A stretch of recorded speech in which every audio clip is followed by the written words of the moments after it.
बढ़िया। चलो मैं आपको एक, क्योंकि कुछ लोग ऐसे परेशान हो रहे हैं, तो मेरी बात ध्यान से सुनिएगा, ठीक है। एंड जो अब कहानी मैं तुमसे शेयर करने जा रहा हूँ, एक बार पहले रोक दीजिए, हाँ चैट वैट भी रोक दीजिए। जो कहानी मैं बताने जा रहा हूँ that is the story of a real student. एक बच्ची थी नंदिनी करके, है, जब मैं ऑफलाइन में पढ़ाता था तो वहाँ पर एक बच्ची थी नंदिनी करके, ठीक है। उसने 11th-12th में कोचिंग दी, ध्यान सुनिएगा प्लीज, क्योंकि अगर वो कर सकती है मैं कर सकता हूँ, तो तुम में से कोई सा भी कर सकता है। क्योंकि उस बच्ची को मैंने 2 साल तक देखा।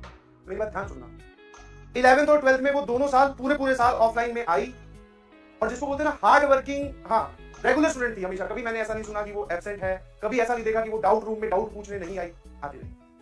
बट दिक्कत क्या हो रही थी, वो चीजों को रटने की कोशिश कर रही थी 11th और 12th। अच्छा ऐसा एक सवाल करवा दिया, अच्छा ऐसा मैं कर सकती हूँ। उसके अलावा जैसे ही सर आपने वैल्यू एन की 5 की जगह 6 की, अब मैं फंस गई। तो उस टाइप की मेंटेलिटी के साथ वो कर रही थी काम 2 साल तक, ठीक है। हाँ, और मैं नहीं पढ़ा रहा था उसको, कोई और टीचर पढ़ा रहे थे, क्योंकि वो डाउट पूछने जनरली मेरे पास आ जाती थी, ठीक है। इस वजह से तो मेरा उसका 1-2 बार इंटरेक्शन हुआ, तो मैंने देखा कि वो जो डाउट पूछ रही है वो बहुत ही बेसिक पूछ रही है। बहुत ही बेसिक मतलब कि जिसने नोट्स नहीं पढ़े हो फिर वो सवाल ऐसे पूछे कि एनसीआर का फॉर्मूला सर आपने आइडेंटिकल चीजों पे क्यों नहीं लगाया।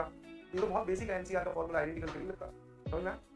तो मैंने उन 2 सालों में भी उसको यही बोला कि बेटा नोट्स पढ़ाई करो, नोट्स को बार-बार रिवाइज करो, नोट्स पे ध्यान दो, आप सवालों की तरफ मत भागें, पहले आपको अपने कॉन्सेप्ट क्लियर करने होंगे, आपको पता होना चाहिए कि ये वाली चीज यहाँ लगती है और ये वाली चीज यहाँ नहीं लगती है विद लॉजिक, तभी आप आगे सवालों पे जा सकते हो।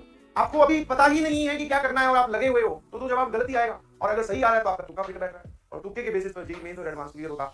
मैंने तो आज तक कभी नहीं देखा, समझ में आया? तो वो 2 साल तक रही, कोई रिजल्ट नहीं आया, रैंक भी लाखों में आई।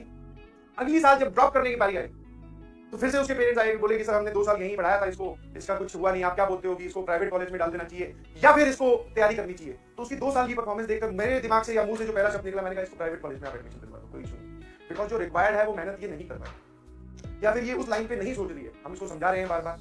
तो वो वहीं बैठी थी, शायद उसको ये बात बुरी लगी या चुप गई या पता नहीं, तो उसने मुझे बोला, और बड़ी स्ट्रॉन्ग कॉन्फिडेंस में बोला। जब कोई इंसान कॉन्फिडेंस में बोलता है तो उसकी आवाज में एक बोलते हैं ना कड़कपन होता है, थोड़े से मैं कर लूंगी। मैंने कहा बेटा सेम फॉर्मूलाज है, सेम कॉन्सेप्ट है, सेम थ्योरी है, फिर से पढ़ाएंगे, बट पढ़ना आपको है।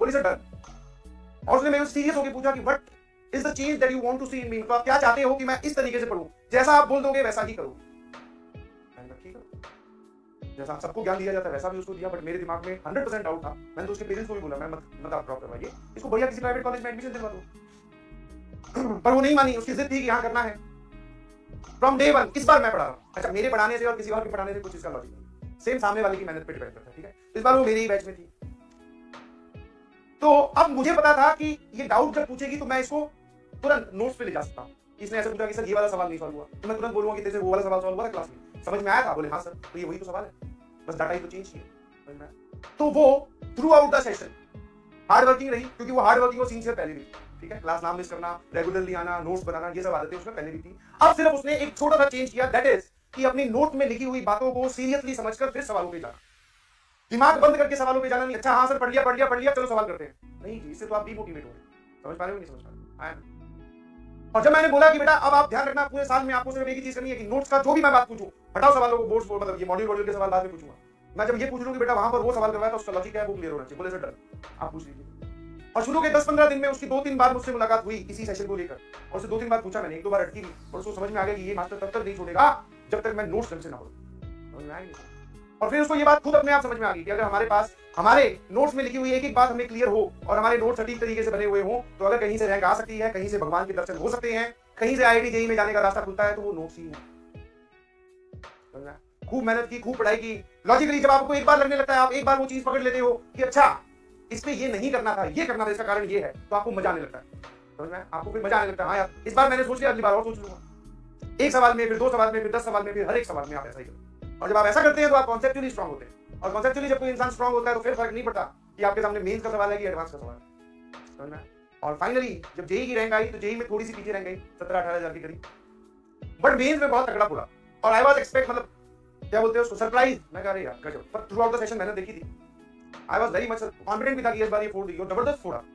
करीबन शायद 3000 के अंदर रैंक आई थी जेईई मेंस में। अभी एमएनआईटी में पढ़ रही है इलेक्ट्रॉनिक्स ब्रांच के साथ, Malviya Nagar national institute of technology Jaipur, ठीक है।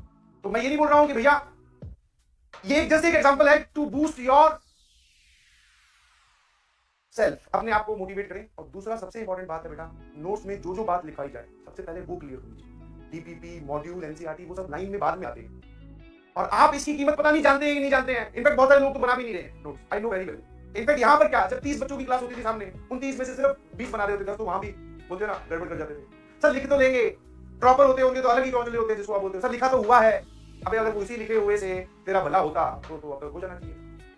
Please be consistent in class. Class में बोली हुई हर एक छोटी से छोटी बात, कोई भी आपको अगर कोई नई चीज समझ में आए तो ऐसे नहीं बोला जा रहा है कि ऐसे बनाकर इसके अंदर लिखो, क्योंकि यही चीज है जो आपको बार बार कॉन्सेप्चुअली स्ट्रॉन्ग बनाएगी। Do you got this?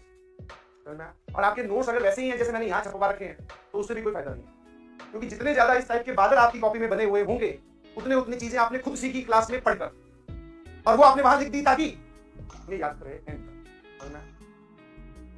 बहुत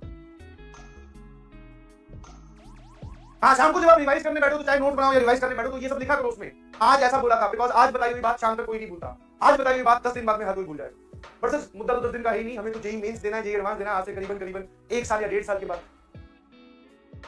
तब तक कैसे याद रहेगी जब तुम्हें आज वाली बात 2 दिन बाद तक नहीं याद रहेगी? तो लिखिए अपने नोट्स। क्या मेरी बात समझ गए?